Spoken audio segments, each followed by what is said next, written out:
नमस्कार, सवाल इंडिया का में आपका बहुत बहुत स्वागत है। मैं हूं अभिषेक, मुंबई के स्टूडियो से। कोयले का संकट गहराता जा रहा है और कोयले से जुड़ी हुई है भारत की सबसे ज़्यादा उत्पन्न होने वाली बिजली, क्योंकि तकरीबन 60 से 70% बिजली भारत में कोयले के ऊपर निर्भर है। और कोयले का जो संकट है वो युद्ध के चलते भी है और इस वजह से भी है क्योंकि इस बार गर्मी जल्दी शुरू हो गई। तो ये जो देश में संकट गहराया हुआ है, इसको लेकर अब बड़े सवाल उठ रहे हैं कि क्या कुप्रबंधन है या फिर बहुत सारी ऐसी नीतिगत व्यवस्थाएं हैं जिसके चलते ये संकट पैदा हो गया है।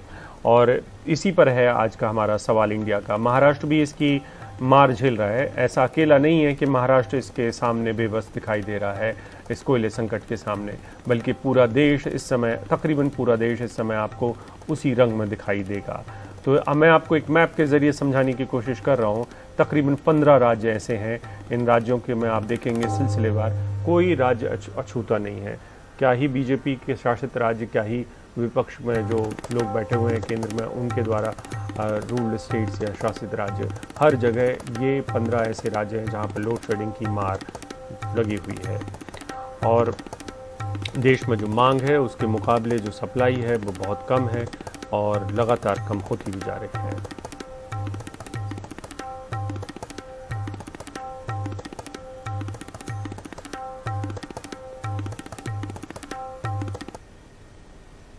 तो आज का सवाल इसी से हमारा जुड़ा हुआ। गर्मी में बिजली गुल क्यों है और जो वादे किए गए थे कि अब अंधेरा मुक्त हर राज्य होगा, उसका क्या हुआ? तो वो चुनावी भाषण अकेले थे या फिर, क्योंकि उत्तर प्रदेश भी झेल रहा है, उत्तराखंड भी झेल रहा है, महाराष्ट्र भी झेल रहा है, तो कोयला संकट में सब तरफ हाहाकार क्यों है? और इसी से जुड़े हुए सवाल का उत्तर देने के लिए हमारे साथ आज जुड़ रहे हैं महाराष्ट्र के ऊर्जा मंत्री नितिन राउत।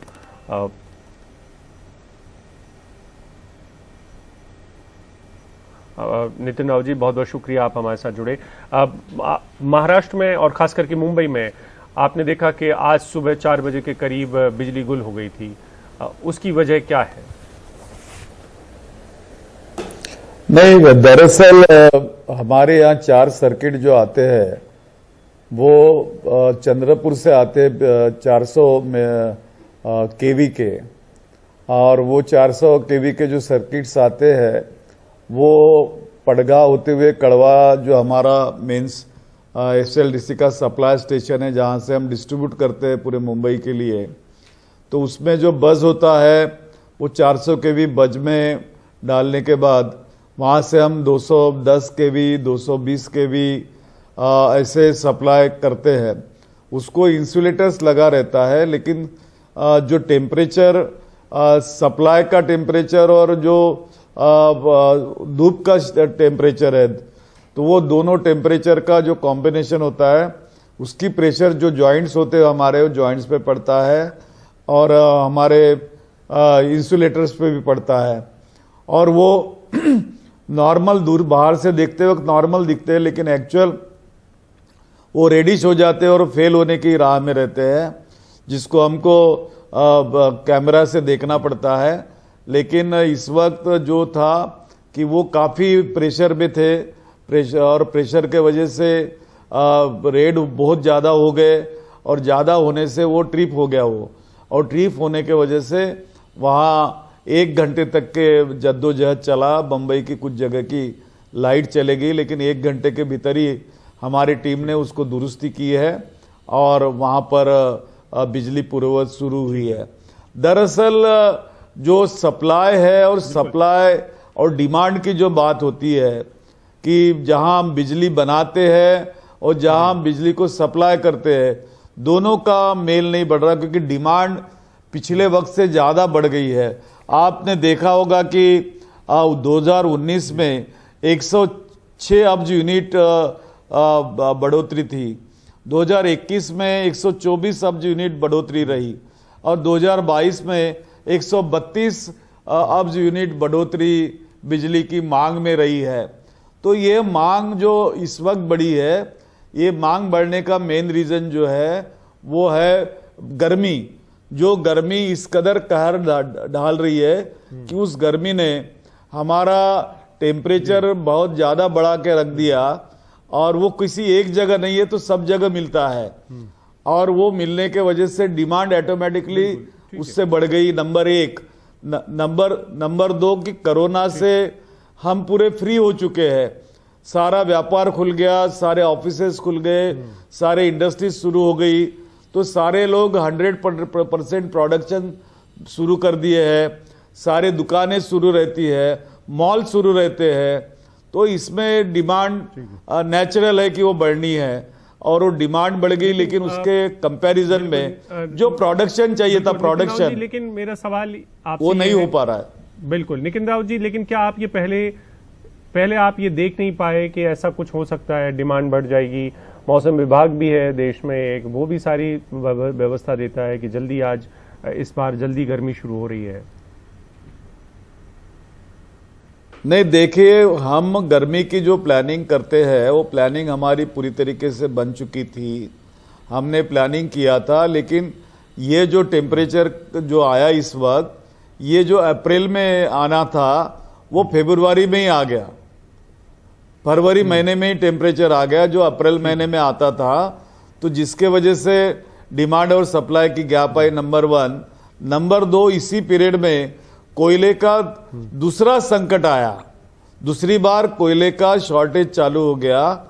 वो शॉर्टेज के वजह से कोयला हमको एक तो खदानों से डायरेक्ट नहीं मिल पा रहा था, तो खदान के जो कंपनियां थी वो कहती थी कि खदान से डायरेक्ट उठाओ, डीजल के दाम बढ़ने की वजह से हम आपको रेल साइडिंग पर नहीं देते, और रेल साइडिंग पे हमको रेल रैक भी उपलब्ध नहीं थी। ऐसे दोहरी तीरी मार में हम फंस गए थे, और जो कोयला हमको दिया जा रहा था उसकी क्वालिटी भी कोई खास नहीं रही। ये उसकी एक्चुअल वजह रही है। हमें एक्चुअल जो कोयला हमको मिलना चाहिए था वो 85% मिलता है, जबकि 100% मिलना चाहिए था।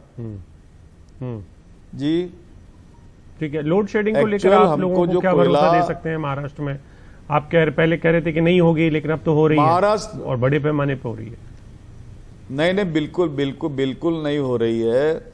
हमने पहले कहा कि लोड शेडिंग नहीं होगी, लेकिन कुछ प्राइवेट कंपनियों ने अपना प्रोडक्शन बंद कर देने के वजह से हमें कोई जो पावर की जो आपूर्ति होनी चाहिए थी बिजली की, वो आपूर्ति 3000 मेगावाट से शॉर्टेज में आ गई, कम हो गई, शॉर्टफॉल हो गया। तो उसको बाहर के मार्केट से खरीदने जाने के लिए भी कोशिश की, लेकिन ओपन मार्केट में भी बिजली उपलब्ध नहीं थी, हमारा प्रोडक्शन भी कम था, इसलिए एक दिन हमको थोड़ा सा लोड शेडिंग करना पड़ा। आज पिछले 7 दिन से महाराष्ट्र में लोड शेडिंग नहीं है। पूरे देश के अंदर टोटल 16 प्रदेश इस संकट से गुजर रहे बिजली के, जिसमें महाराष्ट्र एक अकेला प्रदेश है जिसमें लोड शेडिंग बिल्कुल ही नहीं है। अच्छा, मैं आपकी जो आप कह रहे हैं उसमें और जो गांव से हमें जानकारियां मिल रही हैं या जो छोटे शहर हैं उनसे जो जानकारियां मिल रही हैं उसमें फर्क है राउत साहब, क्योंकि लोड शेडिंग की बात वहां से अभी भी आ रही है। नहीं, ये जो है ये फर्क जी बोलिए। नहीं, ऐसा है कि जो गांव से आपको इंफॉर्मेशन आ रही, हमने भी यहाँ सेंट्रलाइज हमारा कंट्रोल रूम बना के रखा है, हर डिस्ट्रिक्ट में हमारा कंट्रोल रूम बना है, वहां से हमारे पास रिपोर्ट आती है और टाइम टू टाइम रिपोर्ट आती है। ये जो आपके पास जो खबर है ये पिछले 7 दिन पहले की खबर है, अभी फिलहाल तो कहीं है नहीं, ना ही जो आउटेज हमारा होता है, कहीं अगर ट्रांसफार्मर में बिगाड़ आता है या कुछ होता है तो उसकी इंफॉर्मेशन देते हैं, वो टाइमली बंद होता है, वो तो लेकिन दुरुस्त किया जाता है। दूसरी बात, ये गर्मी में ट्रांसफार्मर जो है उसको कूलिंग देना पड़ता, कूलर लगाने पड़ते उसको, और उसको अगर बहुत ज्यादा गर्मी हो रही तो पानी के फव्वारे भी मारने पड़ते, लेकिन अगर वो भी नहीं हुए तो फेल हो जाते, तो ऐसे ये अननेचुरल हो जाता है कभी कभी। ठीक है, आखिरी सवाल है, केंद्र सरकार को आप इस सब के लिए जिम्मेदार ठहरा रहे थे पहले, अभी भी मैं केंद्र सरकार को जिम्मेदार ठहराता हूं, क्योंकि अभी हमको जो 100% कोयला मिलना था वो 15% शॉर्टेज जा रहा है, जबकि हमने हमारा जो प्रोडक्शन है वो 8.36% से ज्यादा बना लिया है। प्रोडक्शन हम ज्यादा दे रहे कोयले से, कोयले की क्वालिटी भी हमको प्रॉपर मिल नहीं रही, कोयले में कचरा भी आ रहा है, पत्थर भी आ रहे हैं, तो ये तो कंप्लेंट हमारी रहेगी। और उन्होंने 80% दर हमारे रेट में फर्क भी कर दिया, बढ़ा दिया है। तो ये एक प्रकार से महाराष्ट्र पे ज्यादती होने जा रही है। ठीक है जी, बहुत बहुत शुक्रिया नितिन राव जी, आपने अपनी बात रखी, महाराष्ट्र सरकार की बात रखी, लोड शेडिंग को भी लेकर अपने बात की। बहुत बहुत शुक्रिया, आपने हमारे लिए वक्त निकाला। लेकिन इस बड़े विषय पर हमारी चर्चा जारी है। आपने महाराष्ट्र की बात सुनी, आपको पूर्व कोल से पावर सेक्रेटरी की बात हम सुनाएंगे थोड़ी देर बाद, लेकिन उसके पहले आलोक वत्स जी हैं हमारे साथ बीजेपी के, और रीना गुप्ता हैं, प्रवक्ता हैं आम आदमी पार्टी की। आलोक वत्स जी, मैं आपके पास आ रहा हूँ। पूरे देश में इस वक्त में कोयले का संकट हो चुका है, और कोयले का संकट अकेले नहीं है, बिजली का संकट है। पुरानी जो तस्वीरें थी एक वक्त में, जिनको हम कहते थे कि बीजेपी के आने के बाद ऐसा लगता है कि अब बिजली का संकट नहीं होगा, वो पुरानी तस्वीरें फिर से आ गई हैं। महाराष्ट्र में बैठे हुए लोग कह रहे हैं कि केंद्र की सरकार ख्याल नहीं रख रही है, कोयले की क्वालिटी खराब है, कोयले की आपूर्ति ठीक से नहीं है, और उसके ऊपर भी जो सिस्टम होना चाहिए था रेलवे रैक वगैरह का, वो भी दुरुस्त नहीं है, जिसके चलते कोयले की सप्लाई में बहुत भारी समस्या आ रही है, और वह उसी की वजह से लोड शेडिंग हो रही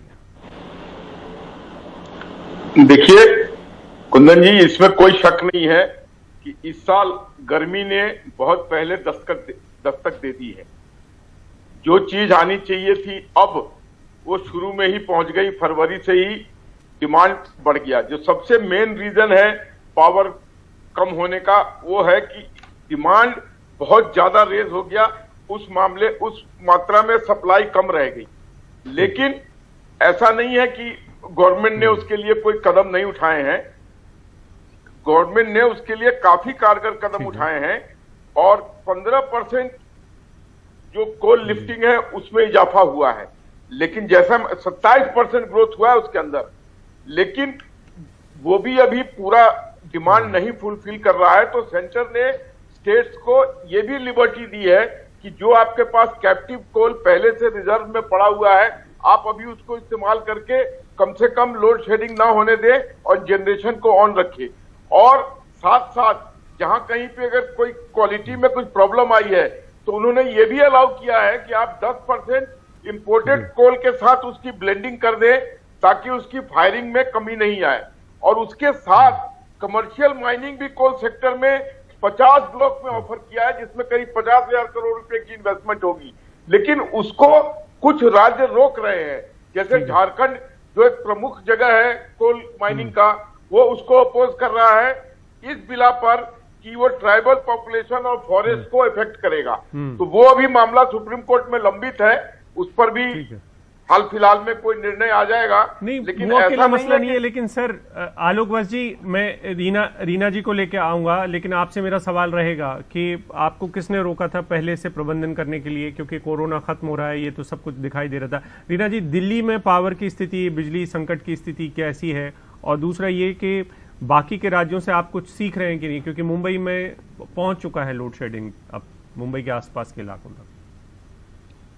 देखिए अभिषेक जी, केंद्र सरकार जो है वो कोई भी मुद्दा हो, हर मुद्दे पे बिल्कुल विफल दिख रही है। आप देखिए, चाहे कोल मैनेजमेंट की बात हो, चाहे बेरोजगारी की बात हो, चाहे महंगाई की बात हो, हर समय कोई ना कोई दलील इनके सामने होती है। ये इनको भूलना नहीं चाहिए कि विपक्ष में नहीं है, ये देश को चला रहे हैं। तो ये दलील देना कि कोयला वहां कम हो गया, वहां से वहां ट्रांसफर नहीं हो पाया, लेकिन आपस में सामंजस्य नहीं हो पाया। अभिषेक जी खत्म करने दीजिए, मुद्दे पे आते हैं। हाँ, मुद्दे पे ही बोल रही हूँ मैं, कोल की कमी के मुद्दे पे ही बोल रही हूँ अभिषेक जी। तो ये जो कोल का मैनेजमेंट का जो मुद्दा होता है, ये सीधे सीधे केंद्र सरकार की जिम्मेदारी होती है। और जब हमें पता था कि कोविड खत्म हो रहा है, इकोनॉमी वापस आ रही है, सबको पता था कि कोल की डिमांड धीरे धीरे बढ़ेगी, तो उसके लिए तैयारी नहीं की गई। और आज हालत ये है कि तेल तो महंगा है ही है, कोल भी इतना महंगा है, राज्यों को बहुत महंगी बिजली खरीदनी पड़ रही है। जहां तक दिल्ली का सवाल है, अभी तक हमने दिल्ली सरकार का जहां तक सवाल है, हमने बहुत अच्छे से मैनेज किया हुआ है और हमने ऑर्डर्स प्लेस किए हुए हैं इलेक्ट्रिसिटी के। जैसा आपको पता होगा कि दिल्ली में अपना कोई पावर प्लांट नहीं है, हम ग्रिड से खरीदते हैं। तो आज की तारीख में हमारे पास पर्याप्त बिजली की उपलब्धि है। क्योंकि दिल्ली सरकार हमेशा फ्यूचर का ध्यान रख के और फ्यूचर की प्लानिंग करती है, तो हमने पूरी प्लानिंग करी हुई थी। दिल्ली में कहीं कोई लोड शेडिंग नहीं हो रही है। लेकिन देखिए, अगर पूरे देश में जब बिजली की कमी आएगी और बिजली सप्लाई नहीं होगी ग्रिड के थ्रू, तो ऑब्वियसली फ्यूचर में दिल्ली पे भी असर पड़ सकता है। ठीक है, मैं वत्स जी, इस सवाल का जवाब कि आपके मैनेजमेंट में गड़बड़ियां हैं, आप पहले से इसको देख क्यों नहीं पा रहे थे? कोरोना खत्म हो रहा है, आपकी डिमांड बढ़ सकती है, प्रधानमंत्री अगर कहते हैं कि एक्सपोर्ट हमको ज़्यादा से ज़्यादा करना है, इंडस्ट्री के लिए अगर आप 50% बिजली काटेंगे तो एक्सपोर्ट कहाँ से होगा? देखिए, पहले तो मैं माफी चाहूंगा कि मैंने आपका नाम गलत किया, अभिषेक जी। दूसरी चीज कि ऐसा नहीं है कि हम हाथ पर हाथ रख के बैठे हुए हैं। मैंने आपसे कहा कि हमने 27% कोल, लेकिन डिमांड इतनी ज्यादा बढ़ जाएगी एकाएक और गर्मी ऐसा प्रचंड रूप धारण कर लेगी, इसका हमें अंदाजा शायद उतना नहीं था। लेकिन फिर भी हम कोल की स्टॉक की पूर्ति कमी नहीं होने देंगे। हम लगातार उस पर प्रयास हमारा जारी है और एडिशनल बोगीज भी रेलवे की प्रोवाइड कराई जा रही है। और जहां जहां भी जो भी 16 राज्य हैं जो इससे प्रभावित हो रही हैं, उनकी नियर फ्यूचर में हम उनके कोल के डिमांड पूरा कर देंगे। अब उस तरीके की तैयारी सीए भी कर रही है, सीआईएल भी कर रही है, कहीं से कोई दिक्कत आने की संभावना नहीं है। ठीक है, जो थोड़ा बहुत डिप आया है वो डिप कवर हो जाएगा दिल्ली से। जी बिल्कुल, थोड़ा बहुत नहीं सर, बहुत सारा आया है और इसको हम पूरे भारत के मैप पे दिखा भी रहे हैं। रीना जी, आपसे सवाल था कि कुछ स्टेट वो ठीक है, रीना जी आपसे मेरा सवाल है कि आप, ठीक है, कोयले का मैनेजमेंट नहीं कर सकती है आम आदमी पार्टी की सरकार दिल्ली में बैठ के, लेकिन आप राज्य के जो मसले हैं वो तो आप कर सकते हैं।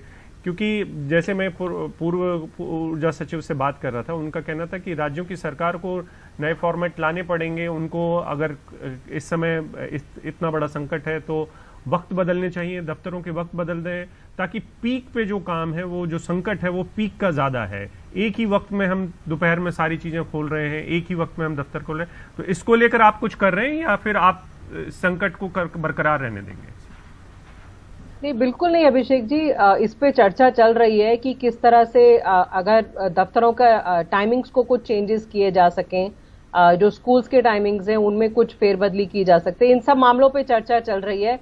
लेकिन अभिषेक जी, बार बार बात वही आती है कि केंद्र सरकार की जो जिम्मेदारियां हैं वो केंद्र सरकार सही से निभा नहीं पा रही है। और हम केंद्र सरकार बोलती रहती है कि विश्व गुरु बनाएंगे देश को, आत्मनिर्भर बनाएंगे, लेकिन कोल जो है वो हमारी इकोनॉमी को फायर करता है, क्योंकि हमारे देश की अधिकतर ऊर्जा अभी भी कोल से ही आती है। अगर हम कोल का ही इंतजाम नहीं कर पाएंगे, कोल इंडिया सही से मैनेज नहीं कर पाएंगे, तो देश की इकोनॉमी जो ऑलरेडी बहुत बुरी स्थिति में है, बेरोजगारी बहुत बुरी स्थिति में है, ये सब बद से बदतर होती जाएगी। तो आपके चैनल के माध्यम से मेरी यही गुजारिश है केंद्र सरकार से कि इस बात का संज्ञान लिया जाए और जल्द से जल्द कोल की जो आपूर्ति है उस पे उसके निर्देश जारी किए जाएं।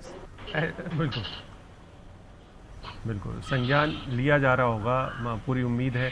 सप्लाई चेन बहुत अलग अलग स्तर पर इस बार प्रभावित हुई है, रूस यूक्रेन की युद्ध की वजह से भी हुई। बहुत बहुत शुक्रिया रीमा जी और आलोक वत्स जी, आपका बहुत बहुत शुक्रिया। धन्यवाद। वक्त एक ब्रेक का।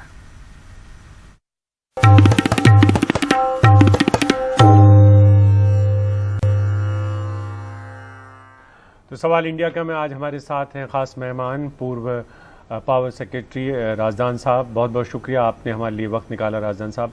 जो एक बड़ा सवाल है वो ये है कि ये तकरीबन 18 राज्यों में इस समय ऊर्जा का संकट या पावर क्राइसिस दिखाई दे रहा है। लोगों के घरों की बिजली जा रही है। मैं जिस शहर मुंबई में बैठा हूँ वहाँ पे भी पहली बार इस तरीके से लोगों को महसूस होना शुरू हुआ है कि कोई बिजली का संकट है। तो ये क्यों हो रहा है? ये ज्यादा संकट जो है वो उत्तरी भारत में है, जिसको कि आपको पता है कि इस वक्त एक हीट वेव की चपेट में है। और आज से नहीं, करीब अब 10-15 दिन हो रहे हैं कि सीजन से पहले ही टेम्परेचर्स काफी बढ़ गए हैं और बेहद सूखा सा पड़ रहा है इस वक्त। Domestic load, commercial load, industrial load, agriculture load, सारे लोड्स जो हैं तकरीबन पीक पर हैं। हम कोविड से हाल में ही निकले हैं और एक्टिविटी जो कमर्शियल है वो भी पीक पर है। दूसरी हीट की वजह से जो इसमें एयर कंडीशनिंग लोड है वो बहुत बढ़ गया है, कमर्शियल लोड बढ़ गया है। साथ साथ जो आपकी कोल की खपत है उसमें जो इंपोर्टेड कंपोनेंट था अक्रॉस द कंट्री वो इस वक्त तकरीबन बहुत कम है, क्योंकि इंटरनेशनल प्राइसेस बहुत बढ़ गई हैं पीछे वॉर सिचुएशन की वजह से, और डोमेस्टिक कोल पर सारी मार आके पड़ रही है। तो डोमेस्टिक कोल की हमें काफी हैवी डिपेंडेंस है, समझिए फॉसिल फ्यूल्स पे। जो हमारे कोल फायर्ड स्टेशंस हैं या दूसरे जो फॉसिल फ्यूल स्टेशंस हैं वो करीब 60% जो इंस्टॉल्ड कैपेसिटी और 78% जो एनर्जी मिल रही है वो करीब फॉसिल फ्यूल से ही मिल रही है। गैस का उसमें भी शेयर है मगर कम है। तो इस वक्त मैं समझता हूं सप्लाई की तरफ से भी कंस्ट्रेंट है, जो कि थर्मल कोल बेस्ड पावर है। दूसरी डिमांड पूरी चरम सीमा पे है। तो ये एक डिफिकल्ट टाइम है जिससे कि आई थिंक बहुत ही समझदारी से और सूझबूझ से और मैक्सिमम इफिशिएंसी से हमें ये समय या क्राइसिस टाइड ओवर करना है। जी बिल्कुल, लेकिन इसमें क्या कुछ मैनेजमेंट की कमी है? अगर ये क्राइसिस दिखाई दे रहा था, जिन देशों से हम कोयला ले सकते थे, इंपोर्ट कर सकते थे, जैसे कि इंडोनेशिया या और दूसरे मुल्कों से, तो क्या जहां पर सप्लाई लाइन बहुत ज़्यादा ख़राब नहीं हुई है, क्या हमने उसमें दूरंदेशी नहीं दिखाई है? मिस मैनेजमेंट का भी सवाल है केंद्र के स्तर पर भी, और राज्यों ने इसको अच्छे से प्लान नहीं किया राज्यों के स्तर पर भी। देखिए, कोई भी क्राइसिस होता है उसमें जो रिस्पॉन्सिबिलिटी है वो तो एक तरह से कलेक्टिव ही आती है। अब कोल स्टॉक्स भी इस वक्त जो मुझे पता चल रहा है कि जितनी मैक्सिमम मूवमेंट हो सकती है वो हो रही है, मगर जैसे कि सारे डोमेस्टिक उस पे बोझ आके पड़ रहा है। और जो वैगन मूवमेंट भी है वो रेक्स की कमी आज से नहीं है, कई सालों से वो चल रही है। और मैं समझता हूँ इन सब इलाकों में मैक्सिमाइज करने की जरूरत है, पार्टिसिपेंट्स को लाने की जरूरत है। मगर साथ साथ कई हमारे जो प्लांट्स थे वो इंपोर्टेड कोल पे बेस्ड थे। अब वो जो है इस वक्त आपके सारा जो लोड है वो डोमेस्टिक पे पड़ रहा है, जो इंटरनेशनल प्राइसेस है वो काफी ऊपर चली गई हैं। अब इसका ये है कि अगर आप वो बहुत महंगा कोल लेंगे तो आपके जो पावर टैरिफ है वो भी काफी ऊपर जंप कर जाएगा। तो प्रोड्यूसर की भी कोशिश ये होती है और एक्सचेंज में भी कि कम से कम आप कम कीमत पे बिजली दे सकें। और जो जैसे रेगुलेटर है या तो उसको वो टैरिफ इंक्रीज करना चाहिए, मगर हमारी जो पॉपुलेशन है वो भी कोई हम ज्यादा समृद्ध देश नहीं है। और चाहे एग्रीकल्चर सेक्टर होए, चाहे डोमेस्टिक होए, चाहे कमर्शियल सेक्टर होए, कोशिश यही होती है कि हम ज्यादा किफायती रूप से आगे चल सकें। और इस चीज को ध्यान में रखते हुए मेरे ख्याल ultimately international supplies are welcome, मगर डोमेस्टिक जितना हम मैक्सिमाइज कर सके। मगर इसके साथ इलेक्ट्रिसिटी जो डिस्ट्रीब्यूशन कंपनीज हैं उनके ड्यूज काफी ज्यादा हैं जनरेटिंग कंपनीज को। 1,30,000 करोड़ के ऊपर करीब ड्यूज थे कुछ समय पहले। और इस चीज को हमें मिनिमाइज करना है कि हमने बिल्स की अदायगी करनी है, स्मार्ट मीटर इंस्टॉल करने चाहिए ताकि आप पे एज यू यूज जो आपकी क्षमता है या कैफियत है, लेकिन आप लोगों ने को ध्यान में रखते हुए आप करें। माफ करिए राजन साहब, मैं आपको थोड़ा टोक रहा हूँ जी, लेकिन मैं आपको टोक रहा हूँ, माफ करिएगा। लेकिन जैसे देखिए आपने स्मार्ट मीटर की बात करी, स्मार्ट मीटर को लेकर हालत आप सबको पता है कि बावजूद इसके कि सबसे ऊपर से केंद्र की सरकार हो, चाहे जो सबसे ज्यादा बड़े अफसर हैं वो भी चाहते हैं कि स्मार्ट मीटर हो, लेकिन राज्यों में योजना फेल हो गई है। उत्तर प्रदेश में आप सबको पता है कि किस तरीके से स्मार्ट मीटर उस तरीके से जितनी संख्या में लगने चाहिए उतनी संख्या में कहीं नहीं लगे हैं, और ये एक बड़ा संकट है और ये एक साइकिल है जिस साइकिल का सामना आप सारे लोग कर रहे हैं। और इसमें कहीं ना कहीं डर लगता है नेताओं को कि उनके इलाकों में, क्योंकि एक तरीके से वो वोटर को चोरी की बिजली सप्लाई होने देते हैं जिन इलाकों में असंगठित इलाके हैं या जो रेगुलर इलाके नहीं हैं उन इलाकों में। तो ये संकट तो राजनीतिक संकट भी है, स्मार्ट मीटर ना होना और सप्लाई लाइन की जो समस्याएं हैं उनका। आपने वजह फरमाया कि ये जो एक बिजली है वो एक पॉलिटिकल कमोडिटी बन गई है। हमारा एक समय था कि हमने सोवियत मॉडल कॉपी किया था कि पहले प्राइवेट जो प्रोड्यूसर्स शहरों में, बड़े बड़े शहरों में होते थे, उनको रिप्लेस करके मोनोलिथ इलेक्ट्रिसिटी बोर्ड्स कायम कर दिए गए। उससे जो स्टेट इंटरवेंशन और जो पॉलिटिकल प्रॉमिसेस थे वो बढ़ने लगे और एक्सपेक्टेशन फ्रीबीज का जो कल्चर है वो बढ़ने लगा, चाहे पानी है, चाहे बिजली है, चाहे कुछ और कमोडिटीज हैं। अब ये हमें इस बात को गहराई से समझना होगा हर सिटीजन को कि जो बिजली है वो वातावरण की तरह एक फ्री चीज नहीं है आपके आसपास। ये मैन मेड कमोडिटी है, इंडस्ट्रियल कमोडिटी है। इसको कर्जा लेके लोग अपने कारोबार चलाते हैं, चाहे पब्लिक सेक्टर हो चाहे प्राइवेट सेक्टर हो, और इसमें जितना कंपटीशन और फ्रीडम रहे वो बेटर है, मगर रेगुलेटर उसको रेगुलेट करे मार्केट को कि ये लॉ ऑफ द जंगल ना हो, वो दूसरा एक्सट्रीम है। हमें कंटेन करने हैं प्राइसेस भी, और प्राइसेस को कंटेन करने के लिए मैं समझता हूं कि हमें जो ये भाड़ा है ये बहुत महंगा पड़ रहा है, इसको स्टेट मोनोपोली है रेलवे पे, वो उसको आपको रिड्यूस करना है क्योंकि वो पैसेंजर फेयर को सब्सिडाइज कर रहा है। तो और दूसरी बात ये कि आपके ऊपर इस पे कोल के ऊपर सेस लगाए हुए हैं, तो इन चीजों को कम करके ताकि बिजली की लागत पे जो कोयला हमारा मोस्टली कोल बेस्ड है, हालांकि हम सौर ऊर्जा, पवन ऊर्जा, इन सब की बातें करते रहते हैं, मगर मेजर डिपेंडेंस हमारा इसी पर है। तो इसके कॉस्ट मिनिमाइज करिए। दूसरी जो डिमांड साइड मैनेजमेंट है, सिर्फ सप्लाई साइड सॉल्यूशन ना देखिए, हमें जो स्टार रेटिंग वाले एनर्जी एफिशिएंट प्रोडक्ट्स हैं उनको ज्यादा से ज्यादा इस्तेमाल करना चाहिए, और ना ही सिर्फ प्रचार से, बल्कि जो उसमें मैं समझता हूं जो उसकी कॉस्टिंग है, जो एक्साइज ड्यूटी आप लगाते हैं इंडस्ट्रियल गुड्स पे, वो जितनी आपकी हायर स्टार रेटिंग या एनर्जी एफिशिएंट प्रोडक्ट है उस पे आप कम से कम लगाइए ताकि ज्यादा से ज्यादा लोग वो चीज खरीदें। तो ये इंटीग्रेटेड पॉलिसी की तरफ से आपने सिटीजन को भी बचाना है, कमोडिटी को भी बचाना है, और ग्लोबल वार्मिंग को भी बचाना है। बिल्कुल बिल्कुल। एक आखिरी सवाल कि क्या हमें अगले कुछ महीनों में राहत की सांस मिल सकती है? युद्ध अभी खत्म नहीं हुआ है और सप्लाई चेन अभी भी यूं ही रहने वाली है। आपने मेरे से वो सवाल पूछा कि मैं तो आसमान की तरफ देखता हूं जब मुझे और कोई चारा नहीं दिखता।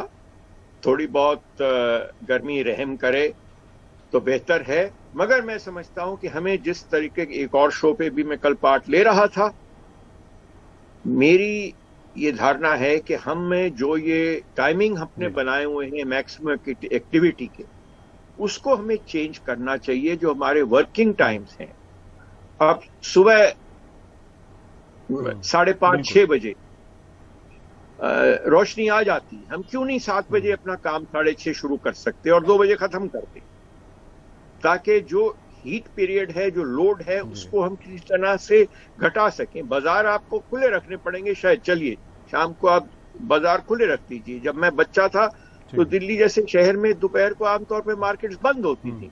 अगर हम सब कुछ ऑन चाहते हैं, सब कुछ अपने वेस्ट उन कंट्रीज को एम्युलेट करना चाह रहे हैं, हमें इन सब चीजों को अपने set supply side solution, demand side solution, और तीसरी बात ये कि ये एक इंडस्ट्रियल कमोडिटी है। जैसे आपको घी तेल आपको फ्री नहीं मिलता, सब्जियां फ्री नहीं मिलती, ये उगानी पड़ती हैं, आसमान से नहीं गिरती। बिल्कुल।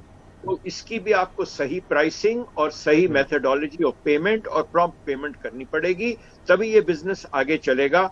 बाकी इस वक्त जो वर्कर्स हैं कोल माइंस में काम कर रहे हैं, ठीक है, उनको अपनी प्रोडक्शन बढ़ानी चाहिए थी, मगर इस वक्त काम करना उन खानों में बहुत कठिन है इस गर्मी के मौसम में, उनका भी हमें ध्यान रखना चाहिए।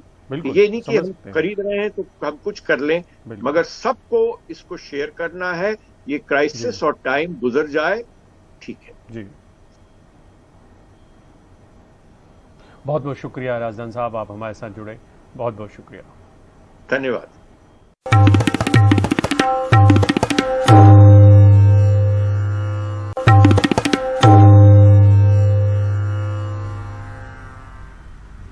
प्रधानमंत्री नरेंद्र मोदी ने आज मुख्यमंत्रियों से बात करते हुए कोरोना के टाइम में ये कहा है कि पेट्रोल डीजल से वैट घटाएं, और उन्होंने इसमें खास तौर पर तमिलनाडु और महाराष्ट्र सरकार का भी उल्लेख किया है।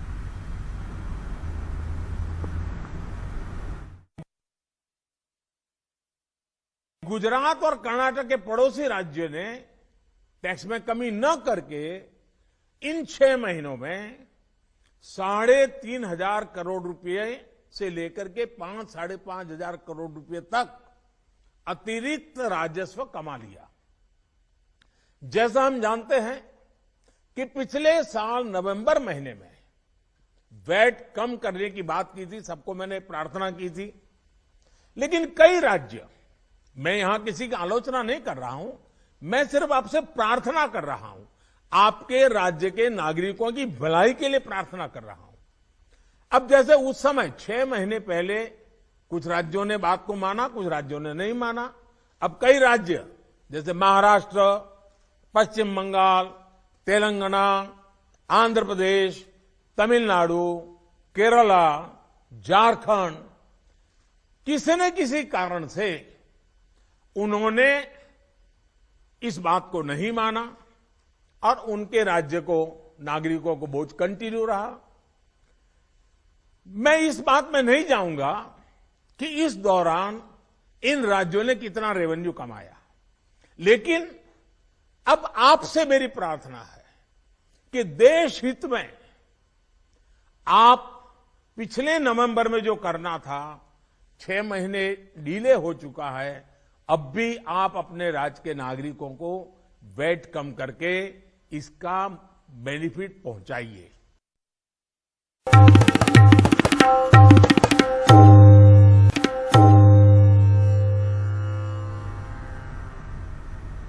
अलवर के राजस्थान के अलवर के राजगढ़ में अभी भी मामला शांत नहीं हुआ है। गहलोत सरकार पर बीजेपी का हल्ला बोल जारी है। वहां पर 300 साल पुराने मंदिर को तोड़ने को लेकर गहलोत सरकार के खिलाफ आज कांग्रेस के खिलाफ और गहलोत सरकार के खिलाफ विरोध प्रदर्शन किया गया है।